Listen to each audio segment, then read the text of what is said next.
I'll start with the political one. Rwanda became a multi-party nation in 1991.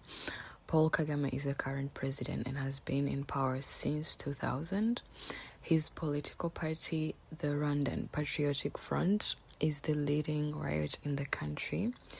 The governance is divided into three branches, namely the legislative, the executive, and lastly the judiciary one. These three perform independently, but both consult one another for implementing the laws and ensuring that they are met by the citizens of Rwanda. Now we're going to talk about starting a business in Rwanda. First, we're going to look at the ease of doing business in Rwanda. It is a tool to see how a country is performing economically and how easy or difficult it is to do business. A country gets a score on 100 based on different kind of topics.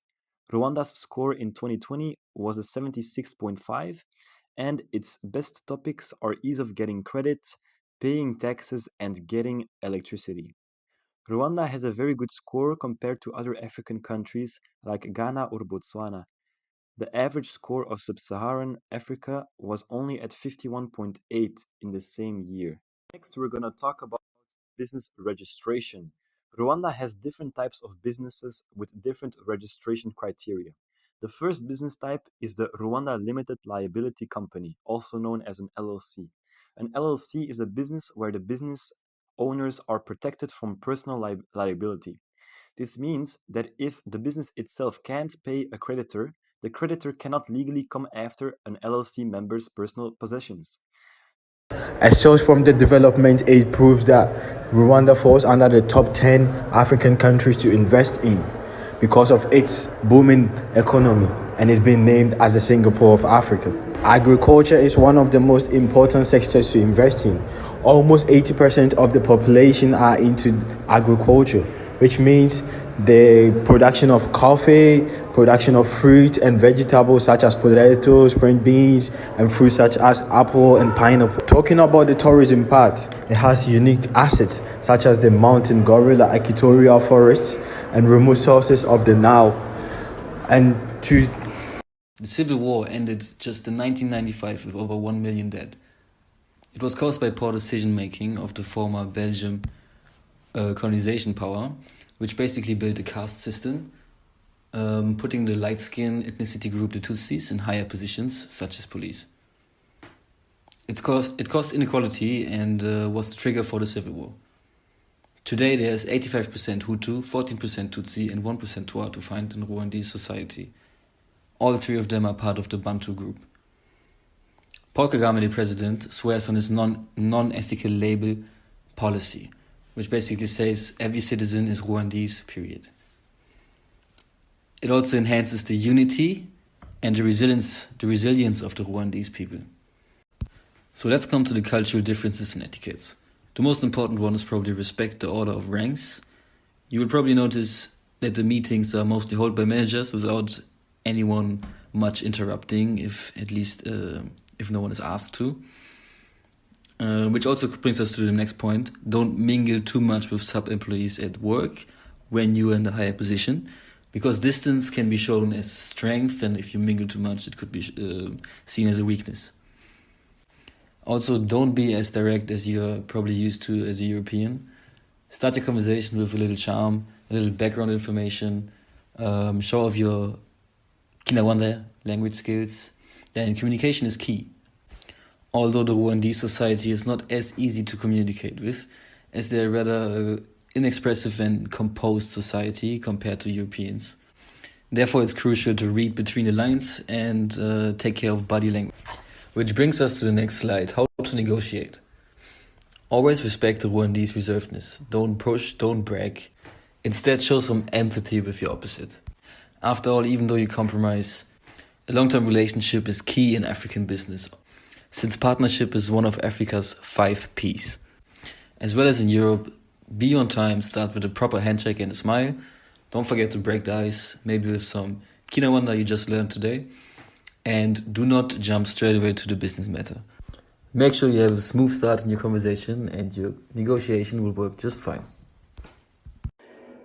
The transformation of Rwanda is being implemented under the National Strategy for Transformation, abbreviated NST1. 3 pillars make up the Rwandan National Strategy for Transformation. We have the economic transformation, social transformation, and transformational governance. The economic transformation pillar's objective is to accelerate inclusive economic growth and development based on Rwanda's natural resources, knowledge, and the private sector. The social transformation pillar, the key objective is to develop Rwandans into competent, skilled individuals with high standards of living and a secure social environment. Meanwhile, the pillar has 5 broad objectives. For the transformational governance pillar, the primary objective is to combine good governance and justice as the cornerstones of equitable and long-term national development. How is this strategy being implemented? The Rwandan government has set up home-ground strategies to implement its national transformation. There is the system called the Gagasa system, and it is a system of self-help courts that gather to administer disputes within the people. Another system that is being implemented under this strategy is the Umuganda, a self-help and cooperative community practice. We also have the Imihigo, a pre-colonial cultural practice in Rwanda that involves setting objectives or goals to be accomplished within a predetermined time frame. The Umushi Kirano is a special institution in Rwanda that aims to bring all citizens together to discuss the state of the nation during the last year and share the perspectives on the way forward.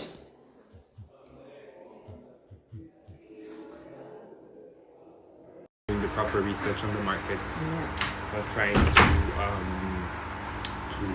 for example, trying to say, oh yeah, my idea is so much better than yours. See? I don't know if Grace can maybe enlighten you guys more than me. They're talking about the tips of how to make have a successful business in Rwanda. Do you have any tips? To do business. Yes. Well, the environment is very conducive, but first things, I think you have to make market research first of all.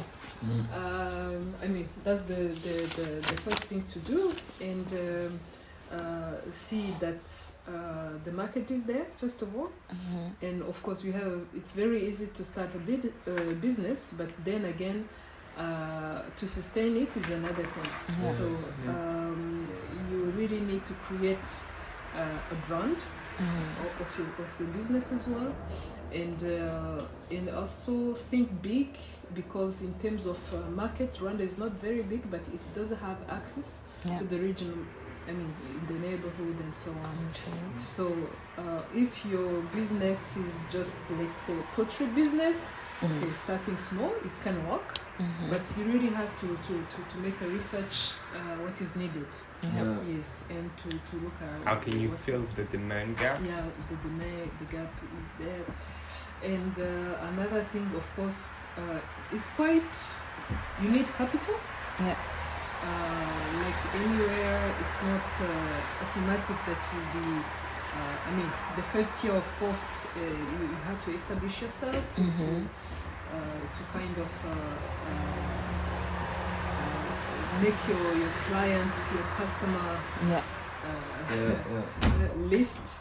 So otherwise, I mean, everything is there. There is no corruption. That's the good part. So you don't have to bribe people to have your documents. Basic services. Those services, it's very easy, and depending on the size of your investment, you can also have